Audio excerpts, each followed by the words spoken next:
ஆலயம் செல்வோம் நம்ம அன்பர்களுக்கு வணக்கம். பக்திக்கு மெச்சி கம்பத்தில் காட்சி தந்த முருகப்பெருமானை பற்றி தான் பதிவில் பார்க்க போகிறோம். இதுக்கு நம்ம சேனலை நீங்கள் சப்ஸ்கிரைப் பண்ணலாம், மறக்காமல் சப்ஸ்கிரைப் பண்ணுங்கள். கம்பத்திலையனார் சந்நிதி திருவண்ணாமலை என்றாலே அண்ணாமலையார் கோயில் தான் எல்லோருக்கும் ஞாபகம் வரும். ஆனால் அதே திருவண்ணாமலையில் அடியவரின் பக்திக்கு மெச்சி தூணில் காட்சி தந்த முருகப்பெருமானின் கதை தெரியுமா உங்களுக்கு?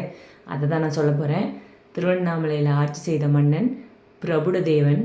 இவர் அருணகிரிநாதருக்கு சிறந்த நண்பர். அருணகிரிநாதர் சிறந்த முருக பக்தர். முருகப்பெருமானை பற்றி நிறைய பாடல்கள் பாடியுள்ளார். முருகப்பெருமானை நேர்லையும் கண்டவர் அவர். மன்னனோட அவையில் சம்பந்தாண்டான் என்ற அம்பாள் உபாசகர் ஒருவர் இருந்தார். இவரும் இறையொருள் பெற்றவர் தான். இருந்தாலும் மிகுந்த தலையணம் கொண்டவர். மன்னருக்கும் அருணகிரிநாதருக்கும் இருக்கிற நட்பை சம்பந்தாண்டான் விரும்பவில்லை. அதனால் அருணகிரிநாதரை அவமானப்படுத்த எண்ணினார். அதனால் சம்பந்தாண்டான் அருணகிரிநாதரை ஒரு போட்டிக்கு அழைத்தார். என்னுடைய சக்தியால் ஆதிபராசக்தியை நேரில் எழுந்தருளச் செய்கிறேன். அருணகிரிநாதரால் முடிந்தால் முருகப்பெருமானை எழுந்தருளச் செய்ய முடியுமா என்று சவால் விட்டார் சம்பந்தாண்டான். திருவண்ணாமலையில் இருக்கின்ற சிவகங்கை தீர்த்தக்கரையில் மன்றம் கூடியது. சம்பந்தாண்டான் தேவியை அழைத்தார். பக்தியோடு வேண்டி அழைத்தால் ஓடோடி வரும் அன்னை, வேண்டுமென்றே அழைத்தால் எப்படி வருவாள்? சம்பந்தாண்டான் தனது முயற்சியில் தோல்வி அடைந்தார். இப்பொழுது அருணகிரிநாதரின் முறை வந்தது.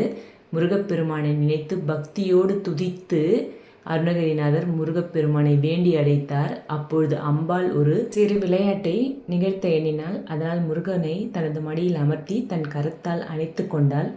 அருணகிரிநாதர் பாடலுக்கு எழுந்தோடி வர முடியாமல் அன்புக்கும் பக்திக்கும் நடுவே அல்லாடி நின்றார் முருகன். இந்த காட்சியை அருணகிரிநாதர் தனது மனக்கண்ணில் தெரிந்து கொண்டார். தன்னுடைய பாடல் வரிகளில் சற்று மாற்றி பாடினார். மயில் ஆடி வர அதில் நீ ஏறி என்னை காக்க வரவேண்டும் முருகா என்று பாடினார். இதை கேட்டதும் அன்னைக்கு மனமும் கரமும் ஒரு சேர நெகிழ்ந்தது. மெல்ல முருகனை செல்ல விடுத்தாள். கம்பத்திலையனார் சந்நிதிக்கு அடுத்த நொடி மயில் மீதேறி அமர்ந்த முருகன் ஒரு கணமும் தாமதிக்காமல் அங்கிருந்து முருகன் சந்நிதி மண்டப தூணில் காட்சி தந்தார். சூரியன் உதிப்பதை எப்படி மக்கள் அனைவராலும் காண முடியுமோ அதேபோல் அங்கு முருகன் உதித்ததை மன்னர் முதல் மக்கள் அனைவரும் கண்டு தரிசித்தனர். கம்பத்திலிருந்து வெளிப்பட்டதால் திருவண்ணாமலை அருளும் முருகப்பெருமானுக்கு கம்பத்திலையனார் என்ற பெயர் வந்தது.